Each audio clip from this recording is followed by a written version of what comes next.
Bonjour à tous, est-ce que vous m'entendez? Oui. Oui, c'est bon.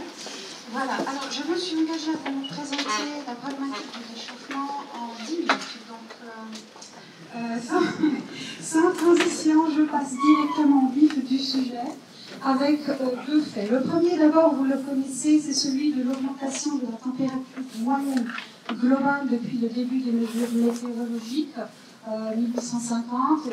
On a donc mis dans le système terrestre 1 degré de plus que vous mesurez ici, donc en différence de température moyenne globale par rapport à une moyenne sur les 30 dernières années. C'est ainsi qu'on procède en climatologie pour s'affranchir de la variabilité du climat. Donc vous voyez des moyennes annuelles qui oscillent, des années plus ou moins chaudes, mais une tendance très nette à la hausse. Cette hausse est d'autant plus nette à partir des années 80, et ici, par moyenne décennale, c'est encore plus spectaculaire. Vous voyez que chaque décennie est systématiquement plus chaude que la précédente. Celle qui nous concerne, qui s'achève cette année, viendrait donc se situer également ici. Donc, une augmentation de la température moyenne globale pour la planète tout entière, il faudrait peut-être le comparer à une augmentation d'un degré entre notre température corporelle de 37 à 38 degrés. Donc, quand on a de la fièvre à 38 degrés, on a un peu chaud. Et puis si on a à 40 degrés, alors ça devient vraiment très problématique. L'autre grand fait, c'est celui de l'augmentation de la quantité de gaz à effet de serre dans l'atmosphère. Ici, vous avez l'oscillation de la quantité de CO2 en parties par million. Vous voyez cette oscillation donc, entre des maxima à 300 parties par million lors des périodes de réchauffement naturel, ici, là. C'était le cas également depuis ces derniers siècles, depuis la dernière glaciation, ici il y a 20 000 ans, avec un réchauffement naturel. Or, 300 parties par million, vous voyez que cette limite n'était jamais franchie. On pourrait même remonter jusqu'à 2,6 millions d'années et on aurait toujours cette même configuration. Cette oscillation est due en fait à des cycles externes à notre planète, en particulier l'influence des grosses planètes du système solaire, donc des cycles de 100 000 ans, etc., qui éloignent un peu notre planète du Soleil et donc diminuent la température. On a dépassé les 300 parties par million en 1950, on a désormais dépassé les 400 parties par million depuis déjà 3 ans. Alors, je vous ai parlé ici du CO2. Le CO2 est donc le principal gaz à effet de serre additionnel, c'est-à-dire qu'on va en avoir naturellement dans le système, et nous, on augmente artificiellement les quantités dans l'atmosphère. Vous voyez que 65% du réchauffement des 50 gigatonnes passées désormais additionnés depuis le début de la révolution industrielle, vous voyez que les 2/3 de ce réchauffement est dû à la combustion d'énergie fossile, du CO2 qui nous provient de la combustion d'énergie fossile, charbon, pétrole, gaz naturel. Et auquel s'additionnent également 11% liés à la déforestation, au changement d'affectation des terres. Les 3/4 sont liés au CO2. Ensuite, vous avez 16% liés au méthane, le CH4, principalement lié, lui, à l'élevage intensif, ainsi qu'aux décharges en plein air. Le N2O, le protoxyde d'azote, 6,2%, qui correspond à l'agriculture intensive, l'usage des engrais en particulier, et puis 2% avec des gaz entièrement synthétiques, CFC, HFC, etc., qui sont utilisés en particulier dans les systèmes de refroidissement, climatisation, frigo, chaîne du froid, etc. On voit cette forte augmentation, en particulier depuis les 2 dernières décennies. Vous voyez que l'augmentation est encore plus forte, a pratiquement doublé par rapport aux décennies précédentes, et donc cette augmentation correspond à celle que l'on vient de voir concernant l'augmentation de la température moyenne globale. Si on considère la chose par secteur responsable à l'échelle mondiale, vous voyez que l'énergie, c'est un peu plus du tiers. Donc, production de chaleur et d'électricité en particulier, les fameuses usines à charbon. Vous voyez ensuite que l'agriculture, c'est un quart, production agricole à l'échelle mondiale. Et puis, vous avez l'industrie avec pratiquement également un quart. Viennent ensuite le transport et les bâtiments. Attention, transport 14% seulement, mais ici, estimation sous-estimée, puisque le trafic aérien internationale ne figure pas, et on l'estime à 3 et 4%, donc on devrait additionner à ce 14%. Et puis aussi, ce qu'il faut relever, c'est que ces deux secteurs, énergie et transport, sont les deux dont la part a augmenté le plus depuis les années 1970. Plus 145% pour le secteur de l'énergie, plus 120% pour celui des transports. Ici, vous avez donc la même chose, mais on a cette fois-ci considéré également les émissions indirectes. Alors vous voyez qu'une grande partie de l'énergie, en fait, se retrouve utilisée dans les processus industriels de production de nos biens de consommation, qui devient, alors pour le coup, en prenant en considération les émissions indirectes, le premier secteur responsable du réchauffement. L'agriculture, ça n'a pas beaucoup bougé, puisque c'est surtout des émissions directes de méthane, de N2O, mais également de CO2 avec la déforestation, comme nous l'avons vu. Et puis les bâtiments qui ont également pris de l'importance en raison de l'usage du chauffage. La même chose cette fois-ci pour la Suisse. Alors nous n'avons plus le secteur de l'énergie, puisque chez nous, l'énergie, l'électricité produite en particulier par l'hydraulique et une petite part par le nucléaire. Et vous voyez que c'est chez nous vraiment les transports. Il s'agit attention ici des émissions directes. Donc c'est les transports qui sont vraiment, qui est vraiment le secteur le plus notre priorité. C'est également le secteur qui est le plus en augmentation. Contrairement à celui des bâtiments qui est également très important mais qui s'est stabilisé grâce notamment à l'efficacité énergétique, l'isolation des bâtiments, etc. Mais on pourrait encore faire beaucoup mieux évidemment.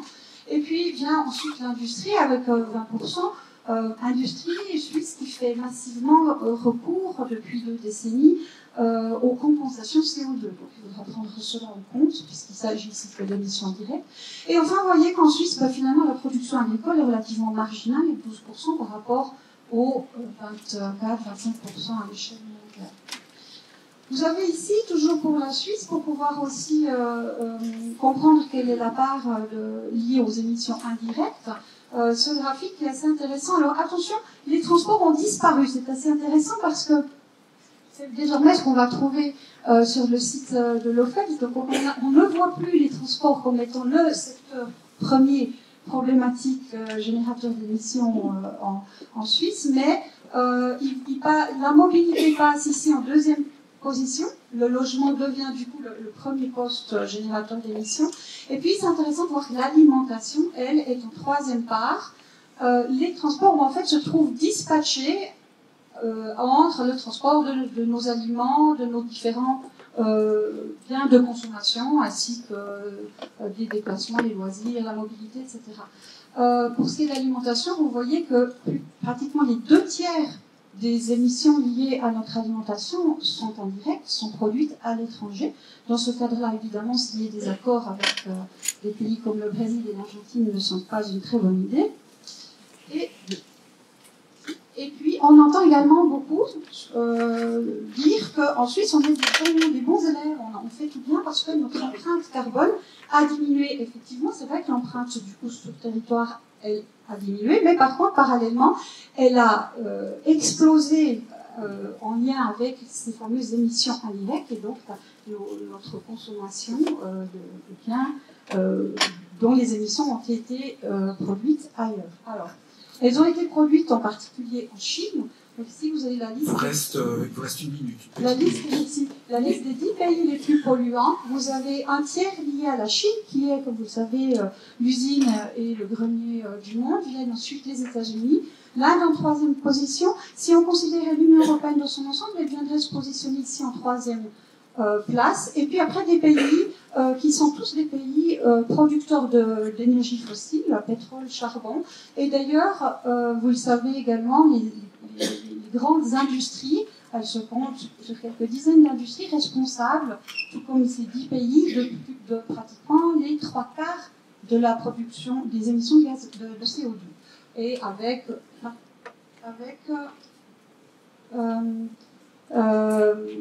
donc des industries privées, Exxon, Total, etc., ou des industries nationales, comme c'est le cas en Iran, en Russie, etc. Alors, les scénarios, je vais faire très très vite. Vous avez ici en vert donc les gigatonnes de CO2. En vert, c'est ce que l'on souhaite avec le protocole de Paris, la COP 21. Donc, vous voyez que nous n'avons plus... À 2020, en fait, devrait être le pic de nos émissions de gaz à effet de serre. Et donc, nous n'avons plus que ces quelques années pour vraiment avoir cette configuration-là, qui correspondrait en température à ceci, donc où on se limite à une augmentation de 1,5 degré. L'autre, ça correspondrait à une augmentation de plus de 4 degrés à l'échelle mondiale, c'est plus 8 en Suisse, et c'est une planète à feu et à sang, puisque toutes les zones intertropicales deviendraient pratiquement inhabitables. Le scénario actuel que l'on suit, il est plutôt quelque part par ici, et donc on serait dans une situation intermédiaire. Alors, pourquoi est-ce que c'est vraiment si important de se dépêcher de respecter ces accords, donc de se maintenir à 1,5, donc plus que 0,5 par rapport au 1 qu'on a déjà, et non pas 2 ou plus que 2 degrés, eh bien vous avez ici la différence, et c'est le GIEC l'année passée qui l'ont fait, en température, vous voyez la différence entre une augmentation de plus 1,5 ou plus 2, vous voyez que le réchauffement au niveau du nord est bien plus important, ça veut dire une poursuite intensive de la fonte des glaces, donc de l'élévation du niveau de la mer, et du pergélisol, donc des gazages de méthane, gaz à effet de serre. Et puis pour les précipitations, on voit beaucoup plus de sécheresse dans des zones qui sont déjà particulièrement touchées et vulnérables. Donc c'est évidemment très important de maintenir, en Suisse comme ailleurs, nos engagements par rapport à la COP 21. Merci beaucoup.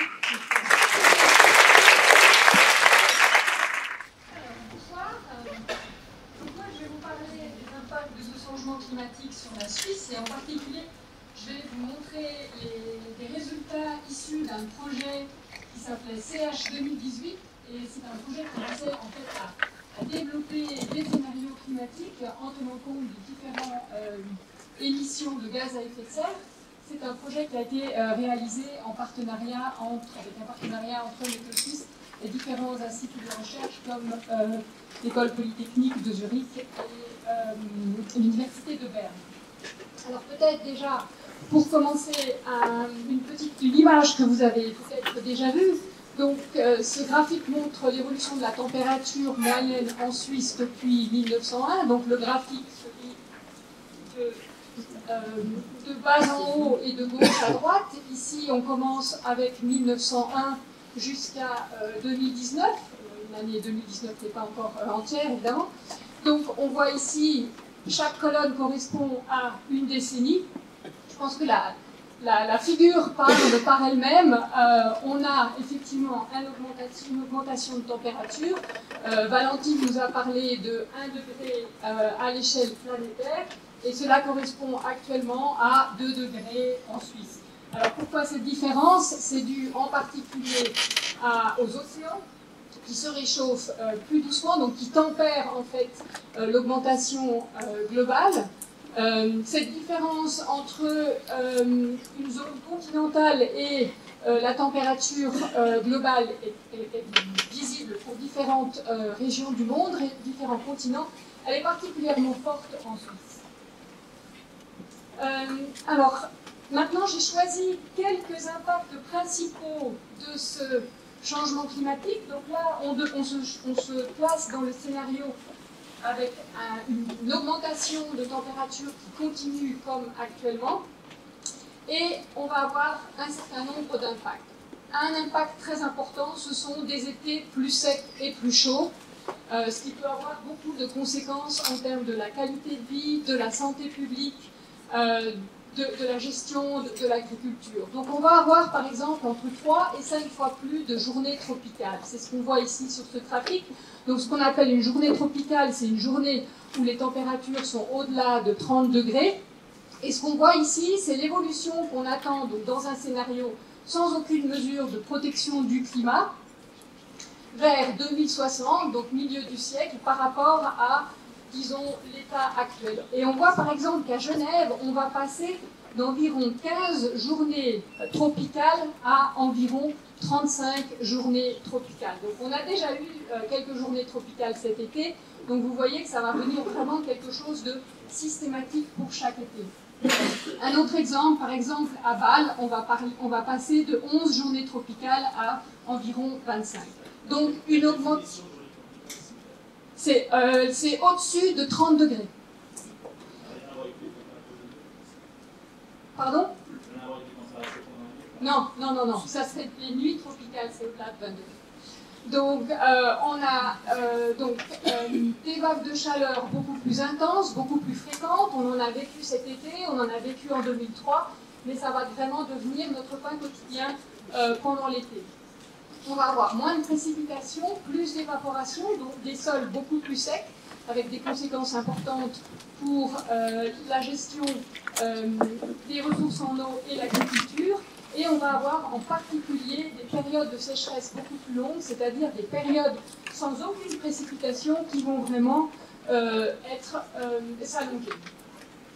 Un autre impact très important en termes de dégâts pour en particulier les villes, les fortes précipitations vont être plus fréquentes et plus intenses. Donc j'ai pris ici des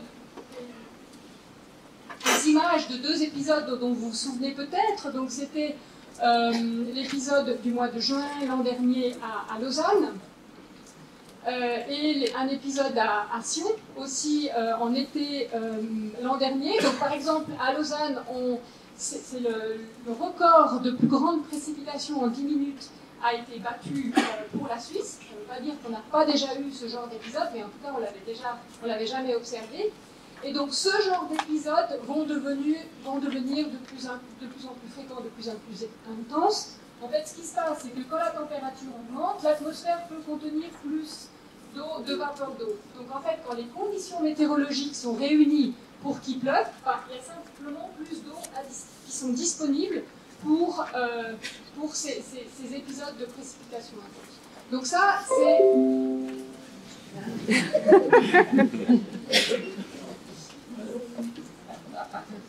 Donc ça, c'est un des résultats importants de ce projet. On a déjà un signal actuellement dans les précipitations. On voit déjà plus de précipitations intenses et cela va continuer d'augmenter. Un autre impact important, c'est au niveau des hivers.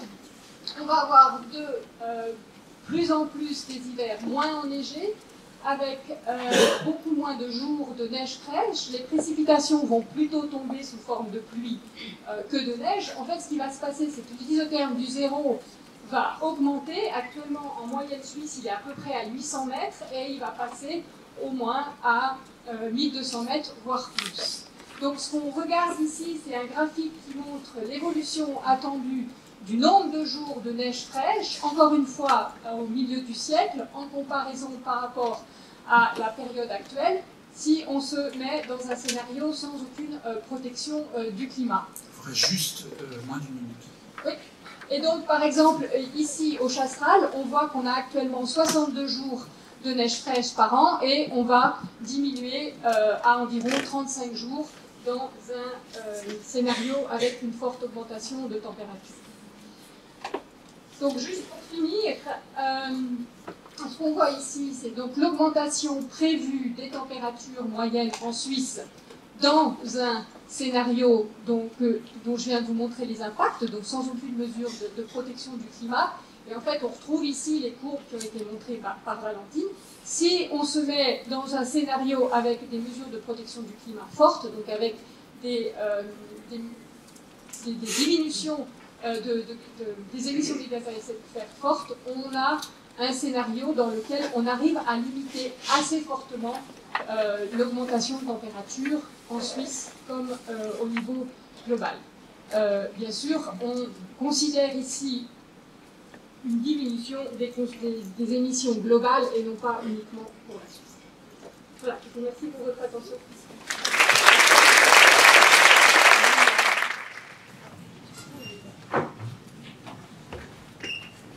Très bien, oui, vous m'entendez, parfait.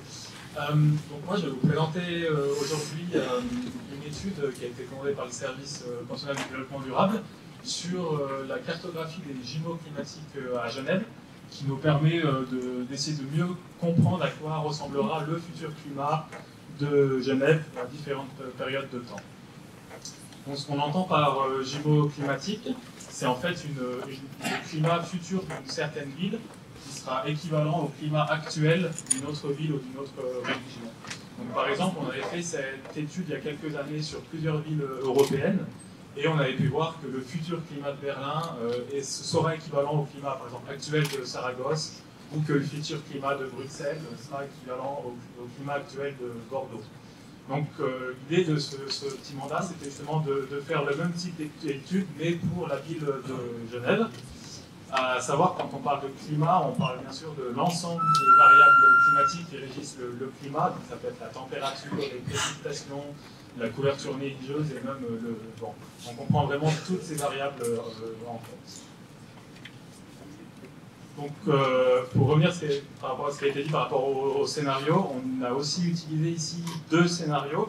Donc, un scénario qu'on va qualifier plutôt de pessimiste, qui est la courbe rouge ici, qui est en fait le scénario sans vraiment aucune atténuation des émissions. Et puis, un scénario, ce qu'on appelle plutôt optimiste, qui est un scénario un petit peu intermédiaire par rapport au scénario le plus bas qui a été présenté avant, où c'est un scénario où on a quand même des efforts d'atténuation qui sont assez grands, mais on n'arrive pas encore à atteindre les objectifs de l'accord de Paris à la COP 21. Et à savoir que pour le moment, la trajectoire des émissions, on peut voir la courbe bleue ici, qu'on est plutôt vers un scénario assez haut et on est encore très très loin d'avoir fait un abattement des émissions qui nous permet de descendre sur la courbe verte, qui est la courbe qu'on devrait prendre pour les accords de Paris, pour respecter les accords de Paris. Donc nous, du coup, on a utilisé que le scénario vraiment pessimiste et le scénario relativement optimiste. Et donc, les résultats de cette étude, donc, on peut voir dans le scénario optimiste et à la fois aussi dans le scénario pessimiste que le climat de Genève il descend vers le sud de l'Italie. Donc, c'est-à-dire que, par exemple, en 2090, ici, dans le scénario pessimiste, ça veut dire que le futur climat de Genève, en 2090, sera équivalent au climat des Pouilles. Et ce qui est intéressant de voir entre ces deux scénarios, c'est que quand on prend un scénario un petit peu plus optimiste, le climat il se déplace relativement moins vite que dans le scénario pessimiste. Un des avantages de cette approche, c'est vraiment une portée assez forte sur la communication et sur l'éducation par rapport aux futurs impacts du changement climatique. C'est surtout intéressant quand on commence à mettre les villes sur ces cartes et vraiment à jumeler les villes. Donc on peut voir par exemple qu'en 2030, sous les deux scénarios, le futur climat de Genève sera équivalent au climat actuel de Milan. Et par exemple, sous le scénario optimiste, en 2090, le climat de Genève sera équivalent au climat actuel de Rome, ou même au climat actuel de Lecce dans les Pouilles. Donc quand on se rend un petit peu compte justement de ces différences de climat, donc là par exemple on a Genève qui en 2070, sous le scénario pessimiste, sera le climat actuel de Naples. Et donc on arrive un petit peu, même si on ne connaît pas nécessairement les détails du climat de Naples, on arrive vraiment à se rendre compte que les impacts du changement climatique sur la ville de Genève vont être assez forts et on arrive vraiment à s'imaginer quel type d'impact ça peut engendrer. Il y a aussi pas mal d'applications qui peuvent être utilisées. Là ici par exemple c'est les aires de répartition de transmission du virus de chikungunya qui est transmis par le moustique tigre et c'est essentiellement lié aux conditions climatiques. Donc on peut voir qu'en 2050 ou 2070, le climat de Genève sera probablement très favorable à l'introduction à la fois du moustique tigre, mais aussi à la transmission de maladies vectorielles, comme par exemple chikungunya. Il y a aussi d'autres applications qu'on peut faire. Par exemple, on peut essayer de voir à Naples comment ils font actuellement pour s'adapter aux vagues de chaleur, et puis se dire que Genève, en 2070, devront faire le même type d'efforts pour s'adapter à leur climat. Il y a aussi des études qui sont faites pour voir quel type de végétation et quel type d'arbres on devrait planter actuellement à Genève pour qu'ils soient résistants et adaptés au climat de 2070, par exemple. Donc là aussi, on peut aller voir à Naples ce qu'ils ont actuellement comme arbres, comme espèces en ville. Donc il y a tout un tas d'applications avec ces jumeaux climatiques qu'on peut faire et qui sont déjà aussi en train d'être mettés dans différents projets au sein de Genève. Donc voilà, je vous remercie beaucoup pour votre attention. Bonsoir à toutes et tous. Avant de parler du rapport de la société à 2000 watts, c'est pourquoi j'ai été invité ce soir, je voulais juste revenir sur le titre en fait, de cette table ronde de ce soir, qui est « Genève face au changement climatique, sommes-nous prêts à relever le défi ?» Alors vu la salle comble ce soir, notamment, j'imagine qu'on est tous concernés, ça c'est clair, et je pense qu'en fait on n'a juste pas le choix. On n'a pas le choix, on n'a plus le temps de se poser cette question, on n'a plus le temps de procrastiner. Donc malgré cette urgence, je suis quelqu'un de plutôt optimiste, malgré l'urgence. Et donc on voit une vraie prise de conscience de la population. Beaucoup descendent dans la rue. Je vous invite donc tous, en fait, le 28 septembre, à nous rejoindre à Berne, notamment pour la première manifestation nationale sur le climat.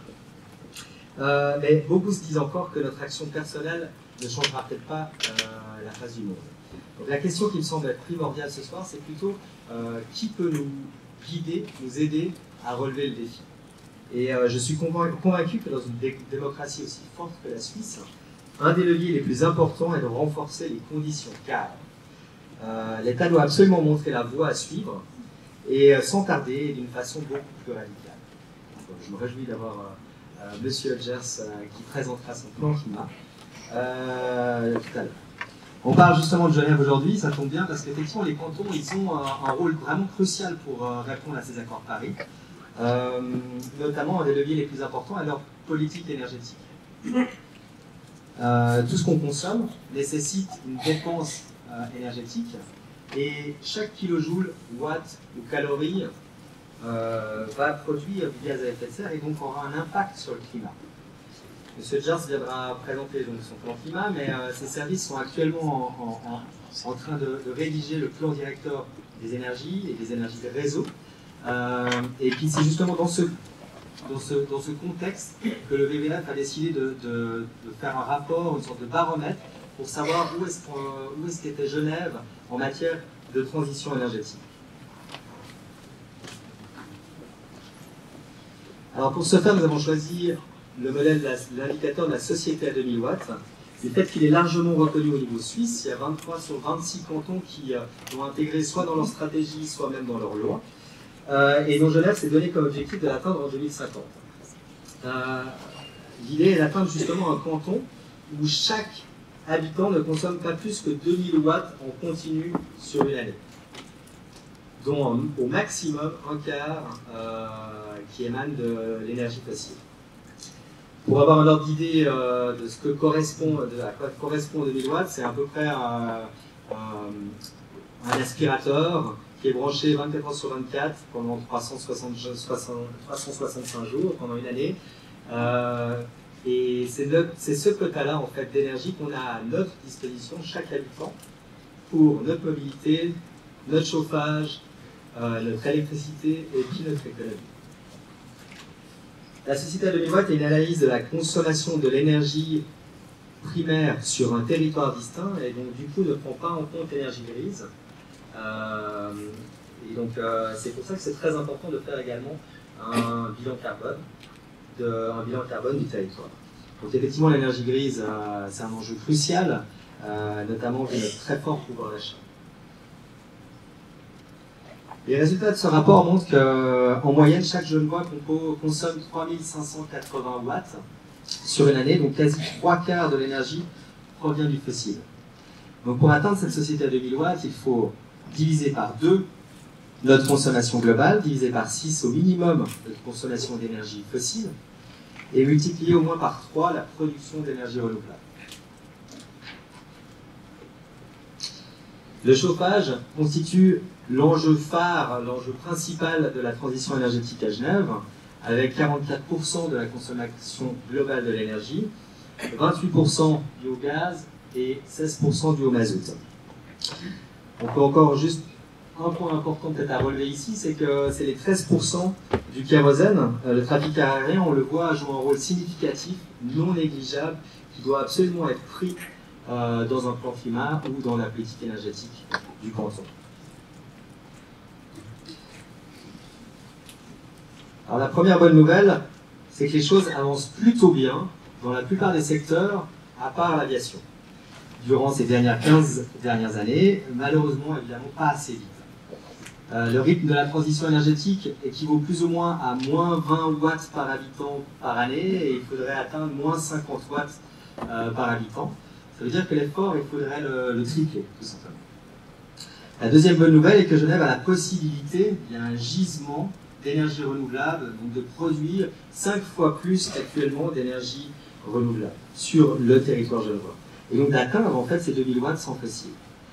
Alors bien sûr, ça reste un potentiel, avec beaucoup d'inconnus, et ce n'est justement pas ces énergies renouvelables qui permettront de faire décoller un avion. Donc il y a une vraie question qu'on doit tous se poser, en fait, de réduire sa consommation et de repenser ses besoins propres. Et évidemment, la technologie ne pourra pas répondre à tout. Et la troisième bonne nouvelle, c'est que c'est possible. C'est qu'il est tout à fait possible, avec les technologies actuelles, d'avoir un mode de vie compatible avec cette société à 2000 watts, sans diminuer notre confort de vie. Mais pour ça, il faut vivre dans un appartement en énergie, légèrement plus petit que la moyenne actuelle à Genève, donc 40 mètres carrés par personne, c'est quand même assez confortable. Se limiter à 6 km par jour de voiture et s'autoriser un seul vol en avion aller-retour sur la distance Genève-Londres, par exemple. Alors évidemment, c'est possible, c'est bien, mais c'est évidemment pas généralisable à l'ensemble des Genevois. Et c'est pour ça que les conditions cadres de l'État sont primordiales. Donc le rapport démontre qu'on peut y arriver, mais il faut qu'on soit toutes et tous beaucoup plus radicaux. Que ce soit nous en tant que consommateurs et l'État en renforçant justement les conditions cadres. Quand j'utilise le terme radical, ça signifie pas qu'il faut être extrémiste, mais il est justement nécessaire d'attaquer les problèmes à la racine, à la source. Équivoque, par exemple, c'est très bien, mais lutter contre le suremballage, c'est encore mieux. Je terminerai ma présentation par 3 souhaits. 2 qui sont adressés directement à M. Hodgers ici présent, et plus généralement en fait, à tous les élus. Le premier, je pense qu'il est très impératif d'intégrer dans la politique énergétique qui est en cours de rédaction un objectif quantitatif sur les émissions de CO2, objectif prioritaire, et les milieux environnementaux ne mettent pas la limite à 2050, ça c'est une limite qui doit être atteinte au niveau mondial, mais les pays de l'OCDE, les pays fortement carbonés, doivent faire un effort supplémentaire et montrer la voie. Et donc c'est pour ça que pour nous l'objectif il est vraiment à 2040. Zéro émission nette de CO2 d'ici 2040. Et puis la mesure phare qui pourrait être justement un axe fort aussi politiquement, notamment pour un vert, c'est l'interdiction de nouvelles chaudières fossiles, mazout et gaz, dès cette législature. En effet, la durée de vie d'une chaudière, c'est à peu près 20 ans. 2040, c'est dans 20 ans. Et donc, du coup, il faut vraiment plus attendre. La deuxième demande est d'arrêter de couper les vieux arbres.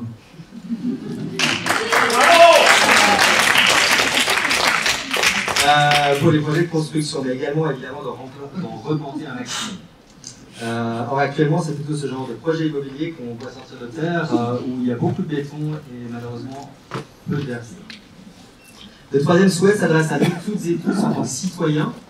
Le 20 octobre prochain, c'est les élections fédérales. Il est temps de voter pour un parti politique ou des candidats qui remettent en question notre société de surconsommation et de la croissance à tout prix. Je vous invite donc déjà à voter. Et puis de suivre également l'évaluation qui a été faite par l'Alliance environnementale suisse. Vous pouvez trouver tous les détails sur le site ecorating.ch. Et on voit que notamment les partis de droite, prenons comme exemple le PLR, sur l'ancienne législature, donc sur 5 ans, toutes les décisions qui ont été prises, il y en a 1 sur 5 qui est en faveur de l'environnement. Voilà, merci.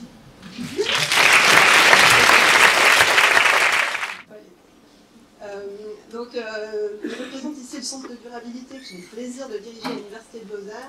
C'est un centre où on essaye de travailler, bon, il est tout neuf, hein, il a 6 mois, un petit peu plus. Notre objectif, c'est de stimuler la recherche sur la durabilité, l'enseignement sur la durabilité, la relation à la société sur la durabilité. Et on a démarré ce centre, et puis on a eu la chance d'avoir ce mandat de l'État de Genève pour travailler sur ces scénarios de neutralité carbone. Et ça nous permet vraiment de faire un travail interdisciplinaire. C'est pas facile à relever comme défi, mais on est très contents d'y arriver. Donc nous, l'approche qu'on a pour ce mandat, en fait, ça a été de travailler déjà, de constituer une équipe interdisciplinaire de 10 chercheurs dans différents domaines, de les faire travailler ensemble. Et ce qu'on propose, c'est de rédiger une série d'environ 4 scénarios qui vont vous permettre de comprendre, en fait, comment on pourrait arriver à cette neutralité carbone en 2050. Peut-être pour préciser, c'est que ce mandat, il est loin encore d'être fini. Il est loin d'être fini. On a bien avancé, c'est un mandat compliqué, mais donc, vous allez être un peu déçus, mais je ne vais pas vous dire aujourd'hui comment arriver à une neutralité carbone, parce qu'on n'a pas encore tout fini, tous nos calculs, etc. Donc du coup, je n'ai pas encore ça à vous donner. Par contre, ce que je vais pouvoir vous dire, c'est comment on fait pour ne pas y arriver. Alors ça va vous paraître un peu peut-être pas très intéressant, mais vraiment on s'est dit que ce serait intéressant déjà de partir de ça pour construire notre scénario tendance, qui est finalement d'identifier qu'est-ce qui fait qu'aujourd'hui on n'y arrive pas. Et dans ce scénario tendance, on se rend compte qu'on n'arrive pas à une neutralité tout d'abord parce qu'on tombe dans le syndrome de la liste.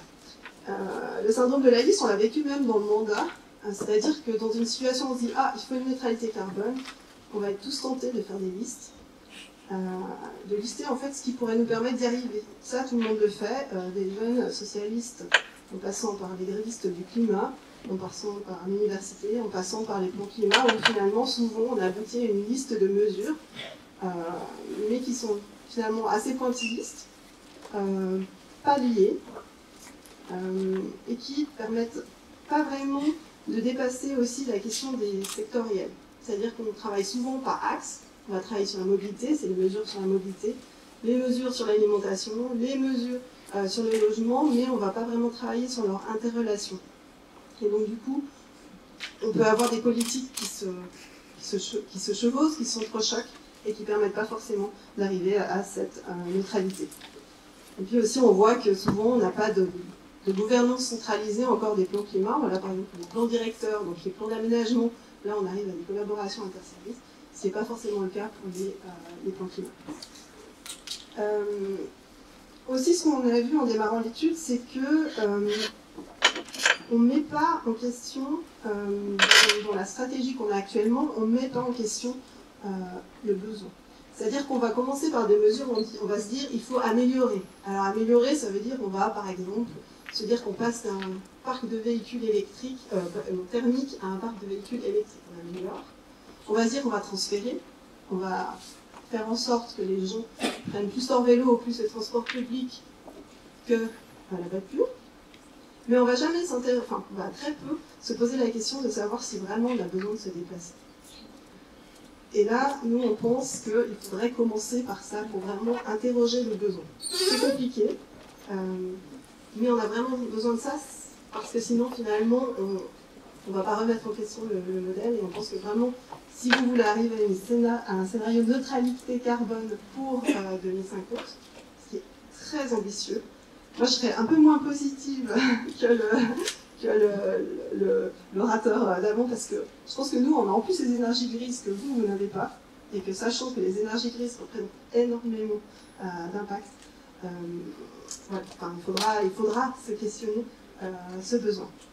Ensuite, ce qu'on a pu voir aussi dans les stratégies actuelles, là je dis de façon globale, je ne parle pas forcément nécessairement que du canton Genève, on a intégré énormément d'autres réflexions à différentes échelles, que ce soit à l'échelle du Paléo, ou à l'échelle du canton de Vaud, ou d'autres administrations. On voit qu'on a beaucoup de mal aussi à mettre en place des outils contraignants.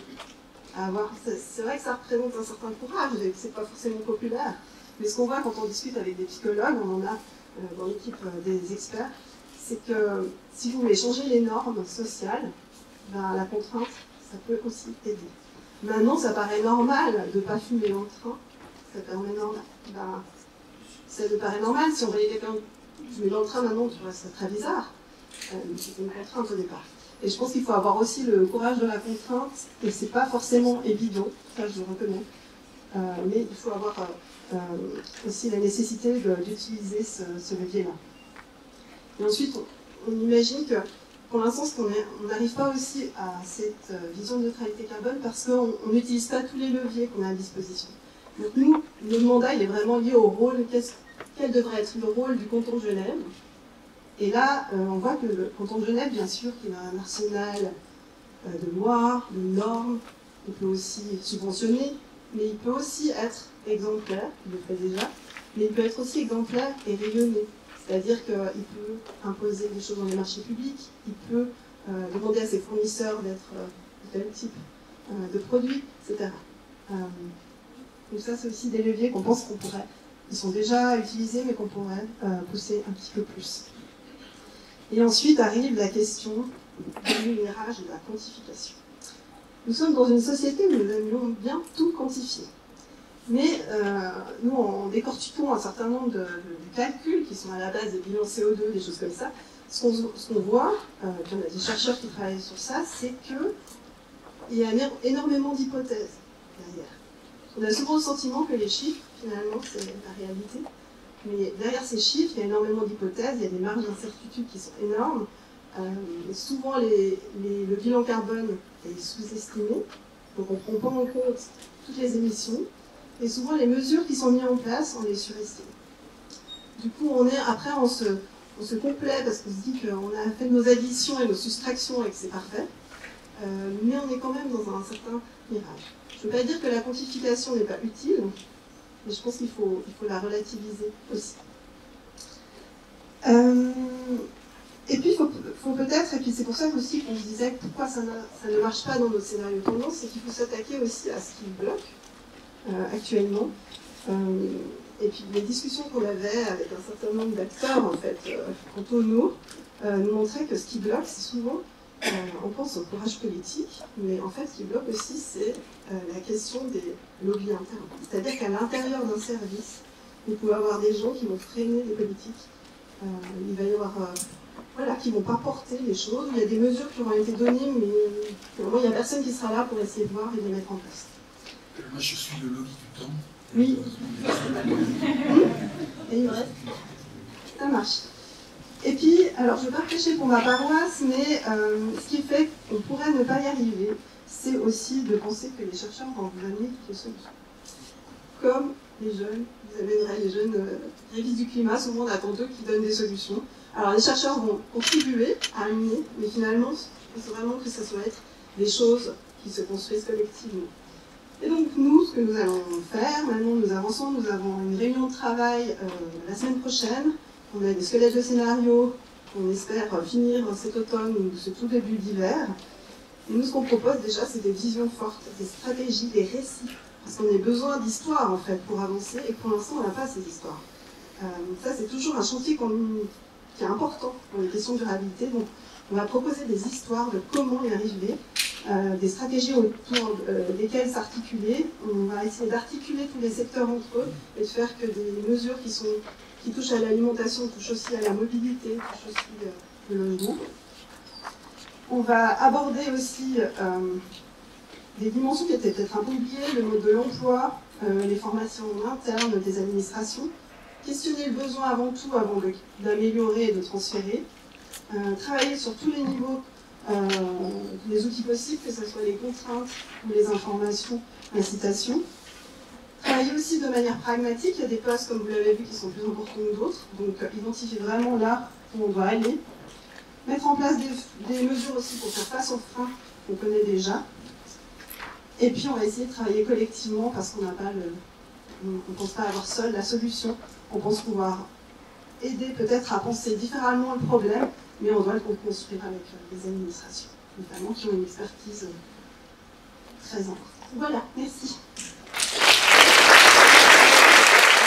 Voilà, bonsoir à toutes et à tous. Solution, c'est évidemment ce qu'on attend du politique, c'est normal. Et je vais esquisser non pas le plan climat cantonal, ça serait beaucoup trop long dans les 10 minutes qui me sont imparties, mais les éléments saillants qui ont été évoqués tout au long de ces présentations sur les différents secteurs sur lesquels il y a des compétences cantonales, et elles sont fortes dans un pays fédéraliste, donc c'est juste de dire que les cantons ont, comme collectivité publique, un rôle important à jouer. Vous l'avez vu, si je prends dans l'ordre, c'est les questions du bâti, du logement, de l'aménagement du territoire, c'est les questions inhérentes évidemment de la mobilité, du transport, c'est les questions de l'alimentation, de la consommation, et les questions de l'énergie qui en fait ces questions-là viennent s'insérer dans tous les domaines évoqués. Tous ces domaines sont de compétences, en partie du moins de compétences du canton, ils sont même dans le département du territoire, donc j'ai la chance de diriger un département qui regroupe l'essentiel de ces questions-là. Et puis il y a des choses effectivement plus lointaines, on en a un peu parlé, mais il faut le rappeler, l'énergie grise est énorme dans notre société, parce que ce qu'on a désindustrialisé ici dans nos pays, eh bien, on l'a industrialisé en Chine, et vous voyez les effets de la liste qui a été présentée par Hamilton au départ, et ça nous appartient aussi, comme un bout de la forêt amazonienne qui nous appartient aussi, qui avons, nous, consommé des produits qui ont permis ces déforestations. Je tiens à le dire parce qu'après, on retombe sur un débat juste, qu'est-ce qu'on peut faire chez nous, mais en réalité, notre canton est fortement lié à l'économie du monde, on a un des pouvoirs d'achat les plus élevés de la planète, et forcément, dans cette consommation, nous aurons un impact fort sur les statistiques que l'on voit de par le monde, et cela nous concerne aussi. Alors, assez rapidement, je ne vais pas détailler chaque élément, mais quand même pour vous donner les 2 ou 3 grands jalons sur les éléments clés. Alors, en matière de politique énergétique, Genève a pris un tournant il y a longtemps déjà pour sortir du nucléaire, et puis depuis aussi plusieurs années pour diminuer sa dépendance à l'énergie fossile. Les grands succès sont que depuis 2017, et une des grandes chances à Genève, il faut le dire, c'est d'avoir une entreprise SIG qui est 100% publique, donc qui répond non pas à une logique de marché, mais bien à ce que lui demandent le gouvernement et le Parlement et les citoyens. Et donc c'est un outil majeur de la transition énergétique. Depuis 2017, je vous le disais, nous distribuons à travers une SIG une électricité 100% renouvelable. J'étais en conférence à Paris dire ça, donc on ne croyait pas. Pourtant, on le fait, on l'a fait peu à peu. On s'est débarrassé de tous les contrats qui étaient alors nucléaires depuis un moment. Charbon, il nous restait 1 ou 2 contrats de gaz qu'on a fini fin 2016, 100% renouvelable. Et puis pour le même prix, puisqu'il y avait des enjeux au niveau de nos barrages valaisans, j'ai également demandé que cette électricité soit 100% suisse, ce qu'elle est pratiquement à plus de 9%. On consomme de l'énergie, de l'électricité suisse. Genève a aussi diminué entre 2000 et 2017 de 30% sa consommation d'énergie fossile, dans une période de forte croissance économique. Hein. Donc on n'est pas, parce qu'on connaît les exemples de par le monde où les villes tombent, ou les régions, puis alors bon, on consomme moins, mais aussi une espèce de paupérisation. Ici, à l'inverse, il y a un très fort développement économique. L'arc lémanique, c'est un des taux de dynamisme économique le plus fort d'Europe, mais de Suisse, mais aussi le plus fort d'Europe. Dans cette période-là, on a réussi à diminuer de 30% notre consommation d'énergie fossile. Et puis, c'est des investissements majeurs. La géothermie, la chaleur de nos sous-sols permettrait, dans son potentiel, de chauffer 2 tiers des ménages genevois, donc c'est énorme. Encore faut-il le concrétiser, on y va peu à peu. On utilise, vous savez, des techniques de moyenne grande profondeur qui ont pu poser des problèmes par ailleurs, et des risques géologiques. Hein. Et puis, c'est la multiplication par 10 du solaire. Alors, ça fait un grand chiffre, mais sincèrement, on part de loin. Donc, c'est pas non plus la mer à boire, mais globalement, c'est de fortement augmenter la part énergétique. Ensuite, sur le territoire. Là, l'outil principal, c'est le plan directeur cantonal. Et je rebondis sur une des remarques, mais la réponse à toutes ces statistiques en matière de chauffage d'habitat et en matière de carburant dépensé, je regarde le VVF, puisque pour être un citoyen exemplaire, il faut occuper peu de mètres carrés se chauffer de manière durable et aussi dans un espace qui a besoin d'être peu chauffé, donc un immeuble, puisqu'un immeuble se chauffe beaucoup mieux évidemment qu'une maison qui même écolo a beaucoup de déperditions du fait que ses façades sont évoluées au froid, et puis peut se déplacer, implique ce que la population suisse a voté avec la population genevoise, la densification vers l'intérieur. C'est la ville des courtes distances qu'il faut créer pour diminuer cet impact majeur, vous l'avez vu, en matière d'habitat et de mobilité, on est déjà à 2/3 du CO2 dont on parle. Ça implique de construire la ville des courtes distances, là, dans une agglomération compacte, multipolaire et verte. Ça veut dire quoi? C'est-à-dire que l'on va vivre près du lieu où on travaille, et qu'on va se déplacer, on va prendre des transports publics, donc d'où la nécessité d'avoir un habitat compact pour aller directement ailleurs. Si, à l'inverse, vous êtes sur le mitage du territoire, sur la dispersion de l'habitat, eh bien là, il y a quoi? C'est la voiture qui est reine, forcément, on ne peut pas mettre des services de transport public. C'est l'habitat avec, évidemment, des chauffages généralement au mazout, parce qu'on ne peut pas se raccorder au chauffage, au réseau de chauffage à distance. J'ai oublié d'en parler dans nos politiques énergétiques, mais c'est un élément clé. Et c'est évidemment une consommation extrêmement forte de tous les critères. Et j'en viens, mais on en débattra ce soir, j'ai vu réaction au propos du représentant du WWF autour des abattages, mais j'en viens sur un des enjeux que l'on aura dans cette transition écologique, cette révolution écologique que l'on doit mener, si on veut atteindre cette neutralité carbone, c'est qu'il faudra faire des choix beaucoup plus conséquents. Et en matière d'habitat, ça veut dire de loger les gens proches de là où ils travaillent, à savoir au milieu urbain.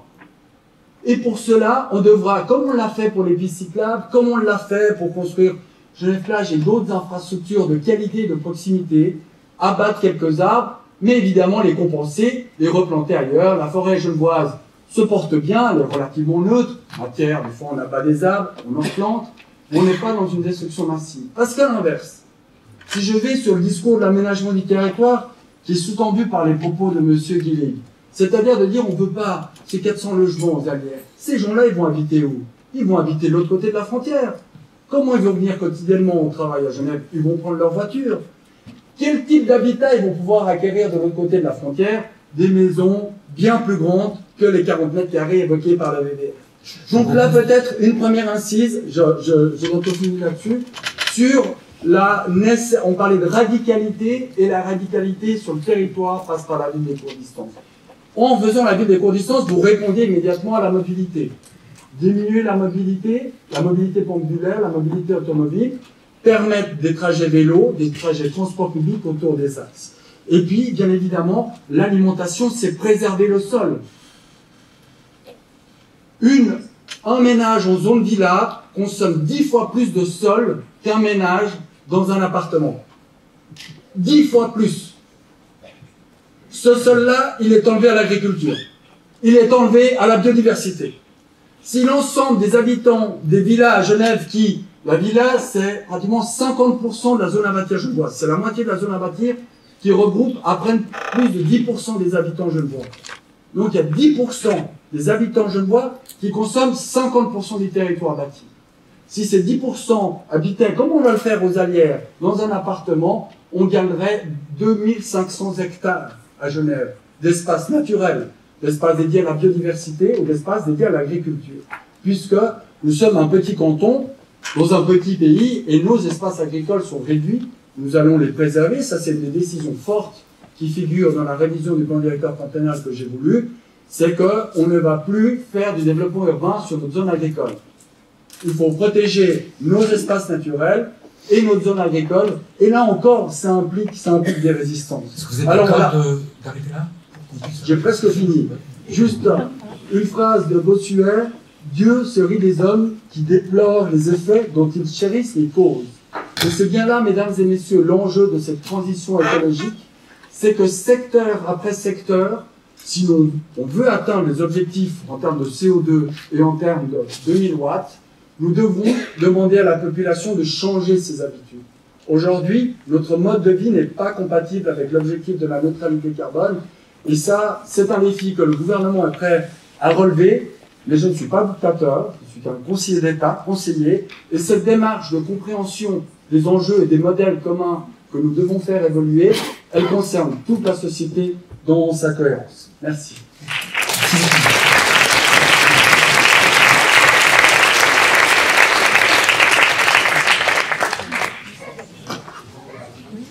Donc, comme les présentations ont duré plus longtemps que prévu, je propose que directement vous interveniez, fassiez des commentaires, interpellez les intervenants.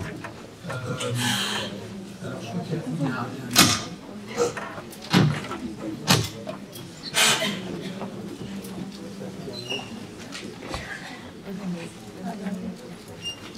y a un micro baladeur et puis un micro sur la table.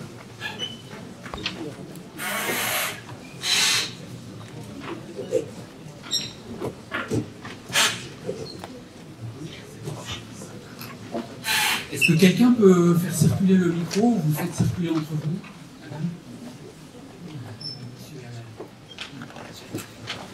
Bonsoir. À propos de voitures, le mieux c'est qu'il y ait moins de voitures, on a compris. Mais aujourd'hui, la grande astuce, c'est qu'on dit moins de voitures, donc avec une diesel, mais plus de voitures électriques. Mais tout compte faire, les voitures électriques, c'est pas une si bonne idée en matière d'environnement. Est-ce que quelqu'un peut me répondre d'une manière scientifique? Oui, mais moi je propose qu'on prenne un petit peu de hauteur, qu'on ne se limite pas à telle ou telle question extrêmement précise et circonscrite. On voit bien que c'est un changement de culture dont on a besoin, une rupture dans l'évolution de nos sociétés. Je propose qu'on place la discussion à ce niveau-là, si possible. Bonsoir. Tout d'abord, j'aimerais remercier l'ensemble des intervenants pour leur présentation très instructive.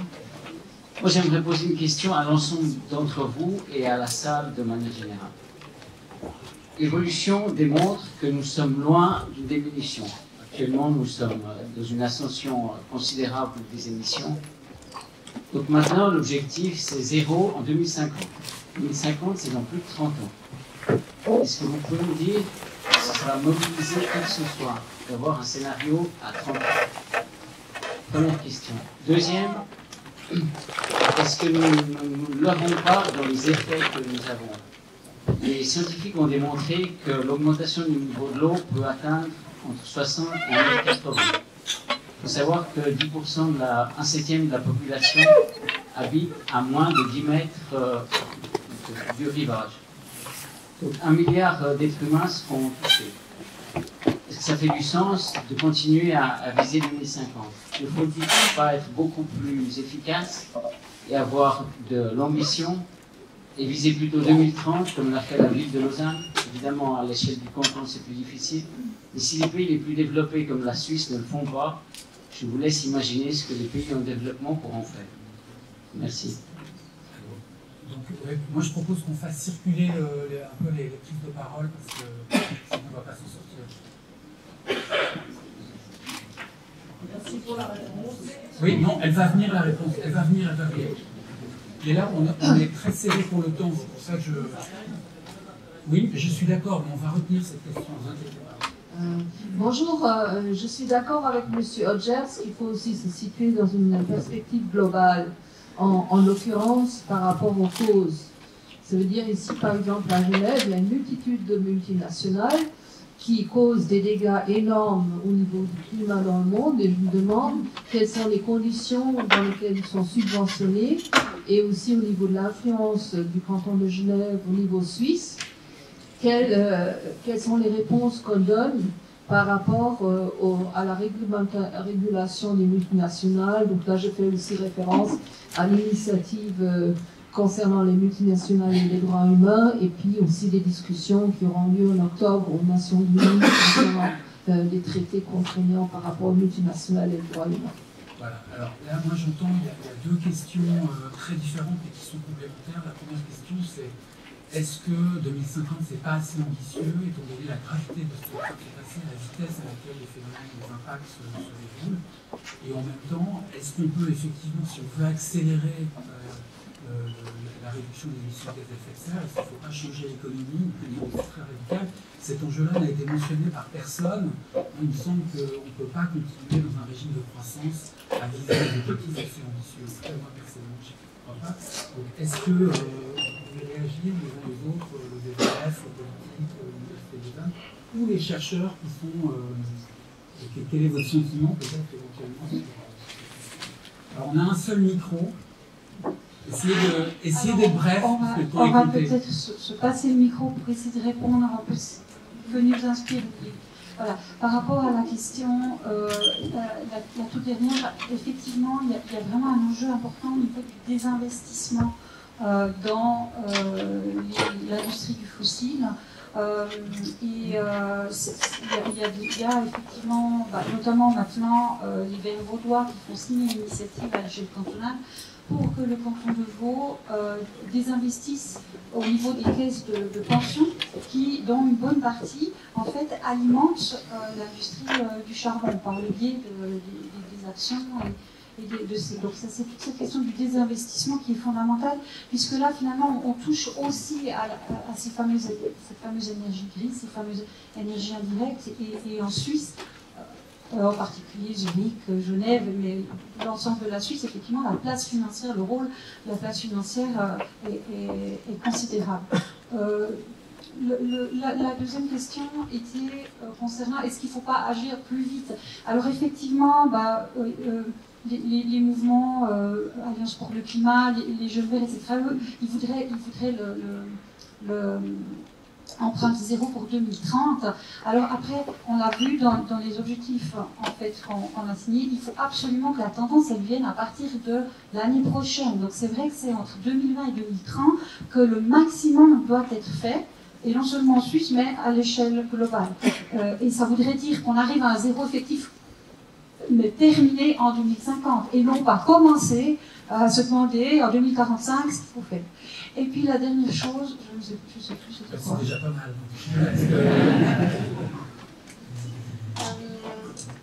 Oui, 2030 ou 2050, c'est clair que 2050 ça fait loin et on a du mal à se projeter. Mais 2030, si on prend 60% avec les énergies grises, c'est déjà énorme. C'est déjà, nous franchement, on a comme mandat d'être disruptif, de tester des choses super créatives, mais déjà les 60%, franchement, ça va être compliqué.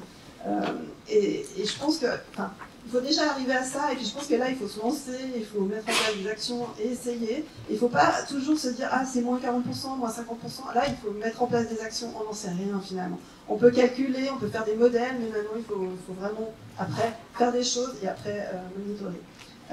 Sur le secteur des banques, en effet, on peut se poser la question, et nous on se la pose dans un des scénarios qu'on est en train de développer, c'est est-ce que si on avait un scénario pragmatique et qu'on voulait vraiment réduire à l'échelle mondiale les émissions de CO2 à Genève, est-ce qu'il ne faudrait pas travailler sur le secteur bancaire et les multinationales et des choses comme ça. C'est une possibilité, je ne dis pas que c'est facile, je ne dis pas que c'est le canton qui a toutes les clés en main pour le faire, mais c'est clair que si on était pragmatique, on pourrait se dire qu'on met l'énergie. C'est une possibilité, c'est une obligation.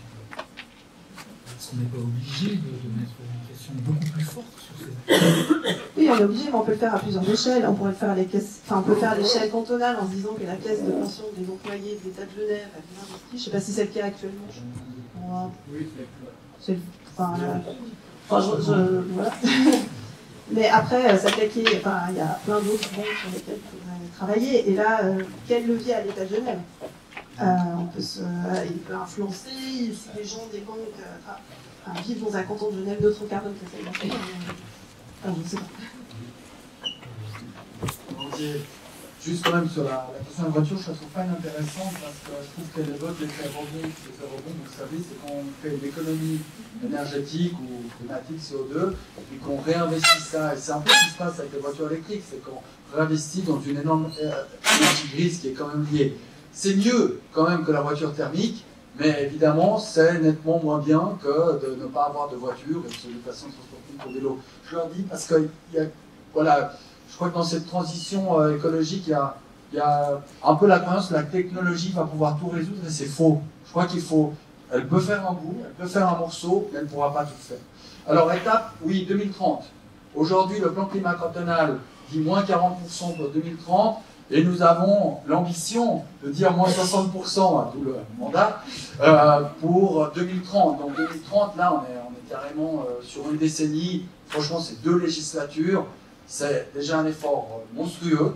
Je ne vois pas comment, une fois on va faire ce rapport, je présenterai aux députés qui vont voter la motion 2030, neutralité carbone 2050 et moins 60% 2030 ce vendredi-là, ce vendredi qui vient. Et puis on reviendra d'ici la fin de l'année avec les mesures pour mettre en œuvre. Puis c'est là on verra si l'objectif déclaré se retrouve en majorité politique. Les multinationales, et je crois l'investissement carbone, c'est clé aujourd'hui. Alors, c'est toujours le même problème avec la Suisse, je regarde madame, c'est que si la multinationale, si Genève fait une loi particulière, ou même la Suisse, elle part à côté, elle a déjà ses sièges à Singapour, puis c'est fini. Donc le vrai débat, il est planétaire. C'est quelles sont les politiques que mènent dans le cercle des Nations Unies, mais aussi à l'OMC, pour réguler ces multinationales. C'est ça. Moi, j'ai toujours trouvé hypocrite de dire on met une règle, après la multinationale part, elle doit faire exactement la même chose qu'elle faisait avant dans un autre pays, vous voyez, plus tolérant. Je pense qu'il faut vraiment porter le débat au niveau planétaire, parce que la multinationale agit au niveau planétaire. Et sur le débat sur la croissance, je trouve que l'histoire avec les caisses de pension est intéressante. Nous avons demandé à notre caisse de pension genevoise, c'est BEG, c'est des fonctionnaires, et puis la réponse dit, mais écoutez, on a des obligations de rendement liées à la votation populaire, sur un modèle voulu d'ailleurs par le cartel à la gauche, qui implique un taux de croissance, c'est-à-dire un taux de rendement de la caisse. Et je reviens sur les conflits d'objectifs, j'insiste beaucoup là-dessus, parce que si on additionne sectoriellement la liste, tout est bien, tout c'est juste. Puis après, c'est quand on met ensemble qu'on se dit, ah bah tiens, on demande à notre caisse de pension des fonctionnaires d'avoir tel niveau de rendement, puis ils nous présentent en disant, bah regardez, si on ne met pas dans le pétrole de l'encarbone, on n'arrivera pas à tel niveau de rendement. Mais là, j'ai une incompréhension fondamentale, puisque la caisse de pension, la seule caisse de pension suisse qui n'investit pas dans l'industrie des énergies fossiles, c'est Nest.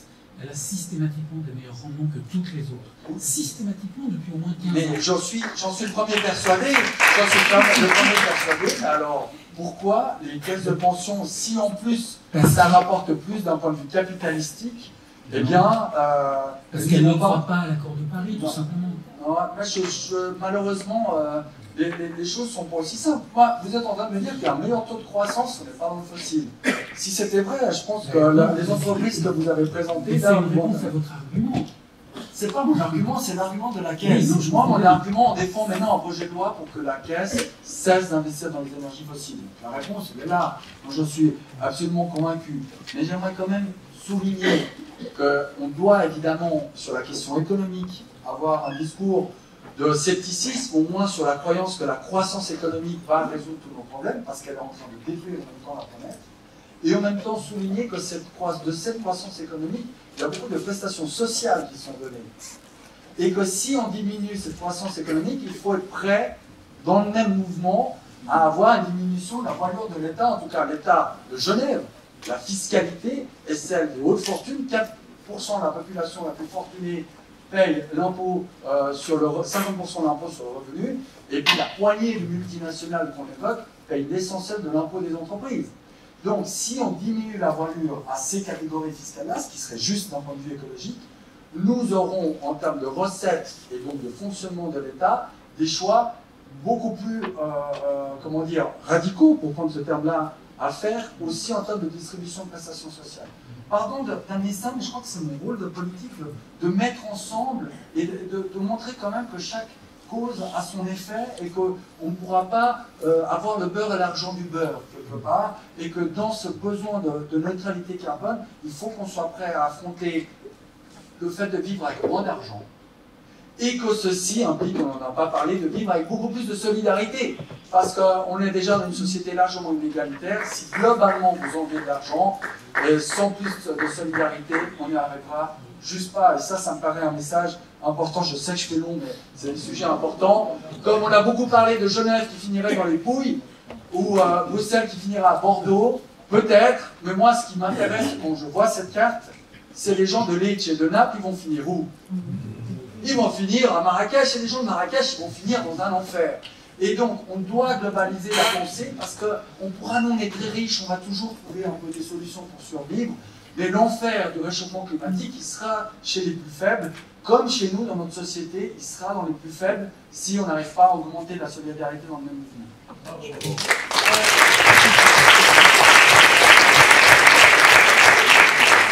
vous allez vers la salle, je ne sais pas du tout où est le micro. Voilà.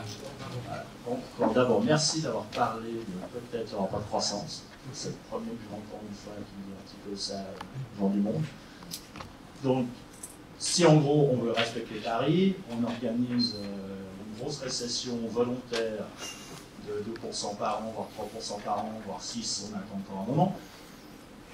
Est-ce que sur Genève, on a des gens qui bossent sur comment j'organise une société un peu sympathique qui tient la route, où j'ai pas envie d'aller taper sur mon voisin pour prendre ce qu'il a, et puis que je trouve que l'autre qui a un peu plus que moi, c'est pas cool, il faut que je le plains. Est-ce qu'on a des gens qui bossent sur comment j'organise tout le puzzle de justement plus travailler en silo, mais en global, avec peut-être, je sais pas, voilà, on a le ton qui parlait ce matin de juste 0,1% de croissance, super, taux de croissance de nos réseaux, c'est génial. Voilà, enfin 0,1% de croissance, peanuts. Et puis, juste une deuxième question, plus sur la partie carbone pure.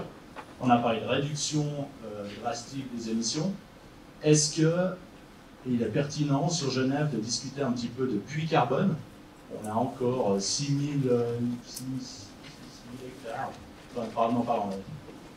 Oui, c'est un petit 6000 hectares de terre agricole. 1% d'humus là-dedans, ça fait quelques tonnes de carbone pris. Du CCS au Sunbier, je sais pas. Est-ce que c'est un truc qui serait pertinent sur Genève de discuter ou pas? Donc, autrefois, on va retenir ces questions. Il y a derrière vous quelqu'un qui...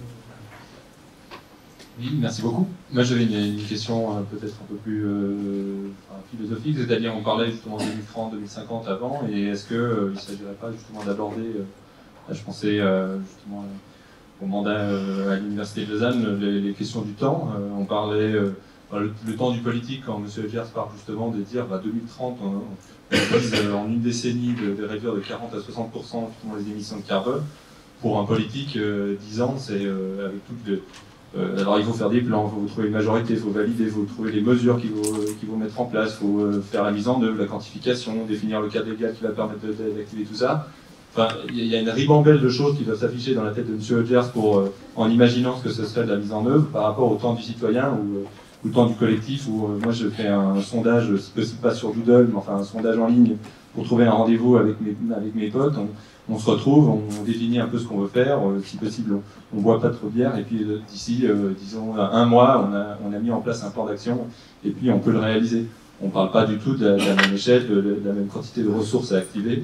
Donc je voulais stimuler un peu la réflexion, de dire, est-ce qu'en fait, il n'y a pas un élément pédagogique par rapport à la notion du temps, où quand on est là dans la salle et on entend justement de la planification, d'un plan climat, ou d'une planification à l'échelle d'un canton, on a de la peine à se projeter, on a de la peine à se projeter dans cette réalité-là par rapport à ma réalité de citoyen. Est-ce que j'ose prendre encore une question dans cette salle? Est-ce qu'il y a quelqu'un qui veut absolument intervenir encore? Quelqu'un qui n'est pas encore intervenu? Oui.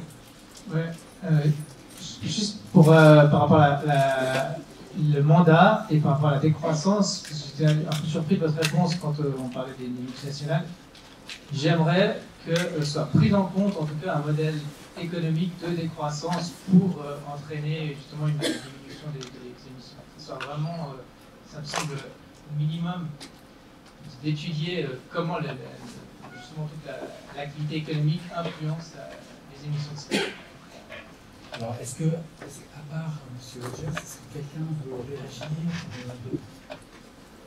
Oui.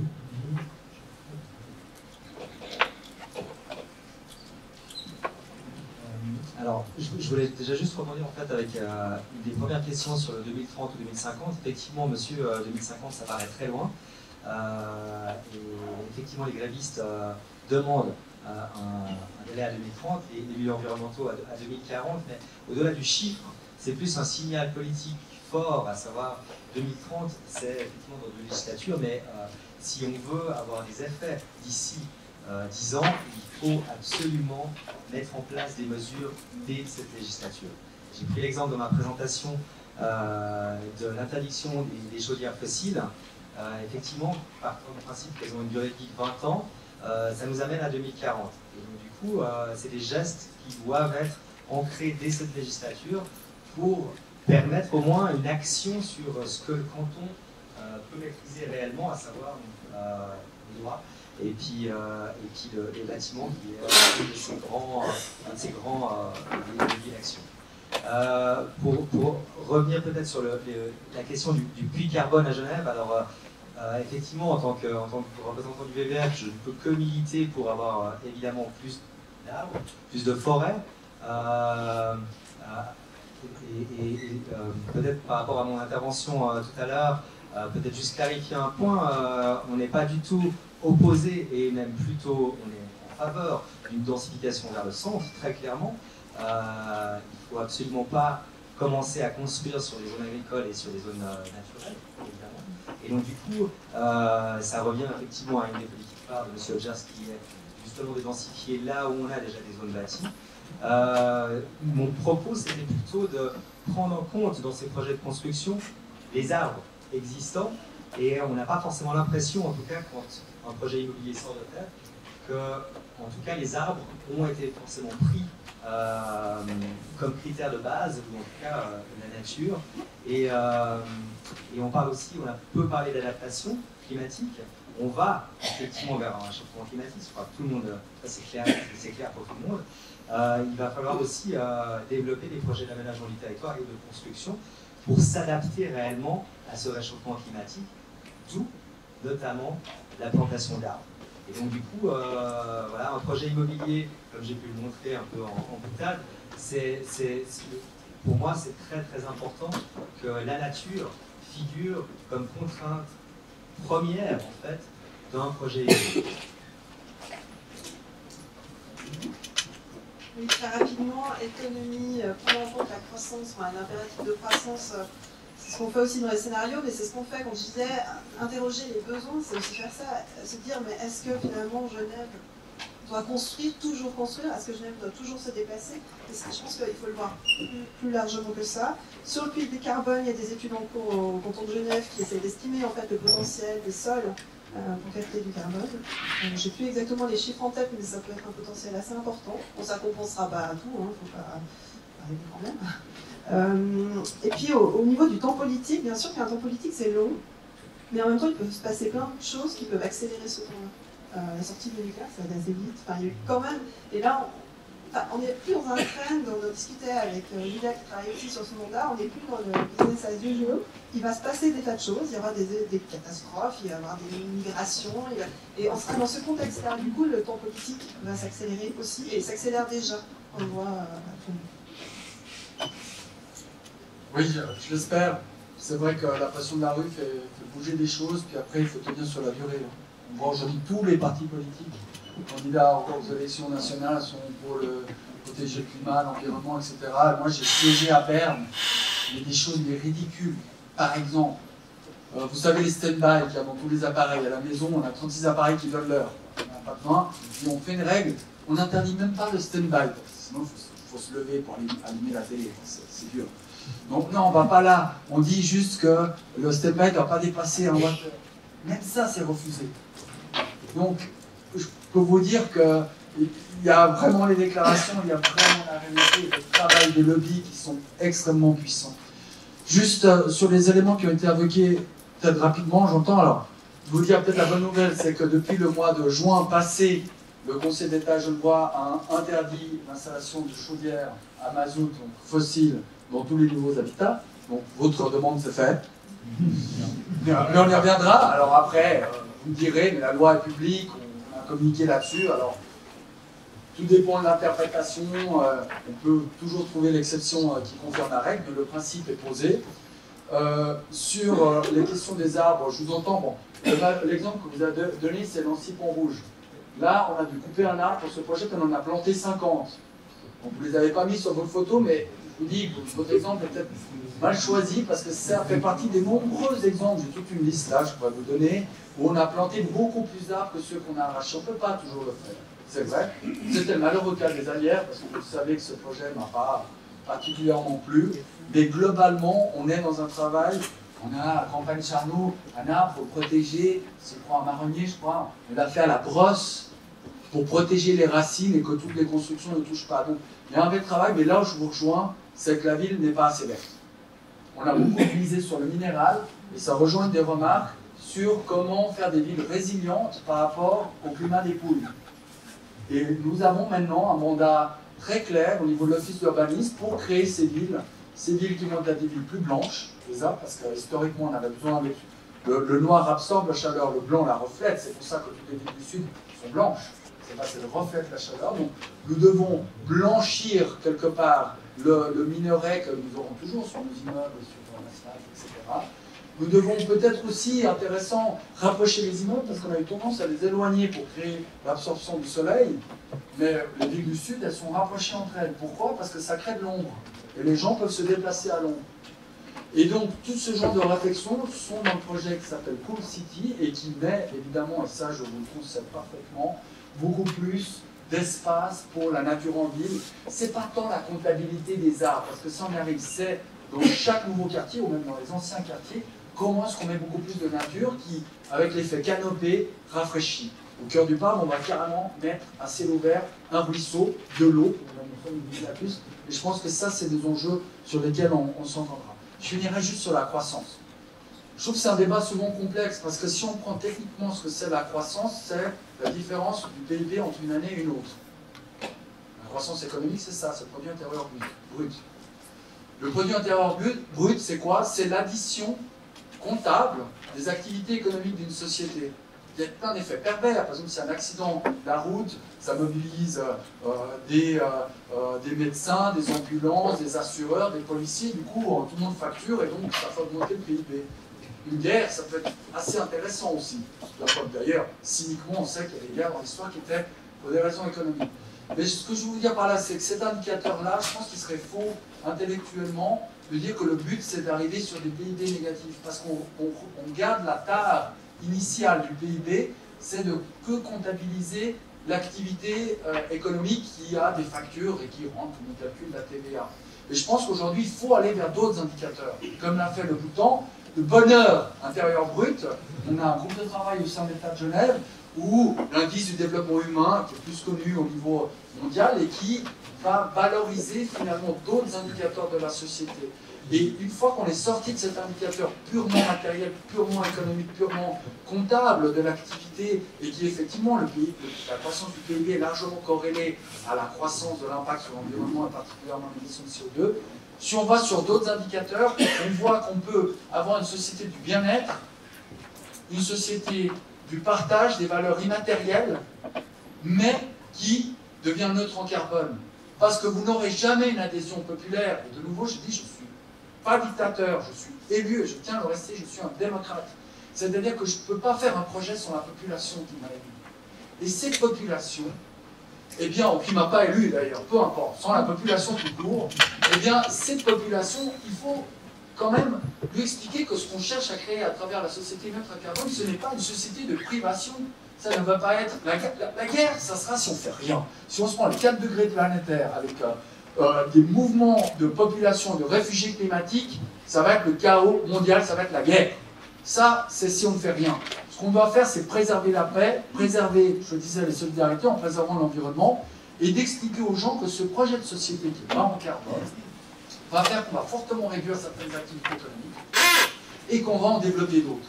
Mais que ces autres activités économiques, comme le fait de consommer plus de culture, de passer plus de temps entre amis, au lieu de partir de l'autre côté de la Terre pour se retrouver seul sur le lac, etc., etc., cette autre vie-là, eh bien, elle est positive, elle fait envie, elle fait rêver. Et au niveau local, c'est ça qu'on cherche à faire dans les écoquartiers, la coopérative d'habitation, qui va mettre son agriculture de proximité, qui va apprendre aux enfants que ce qui est produit dans la terre, c'est ce qui finit dans l'assiette. Bien sûr, il n'y aura pas de subsistance, on sera toujours dans le cycle agricole plus large, qui va se déplacer à vélo, qui va faire du pédibus pour organiser, etc., qui va faire du covoiturage. La ville des courtes distances, la ville du partage, ces coopératives, ces enjeux de vie dans le quartier, avec les arbres, eh bien, tout cela que l'on cherche à construire à Genève comme ailleurs, pour moi, fait partie d'un modèle qui est compatible avec la société neutre en carbone. Et c'est là où on doit vraiment s'investir. Malheureusement, on a atteint la fin.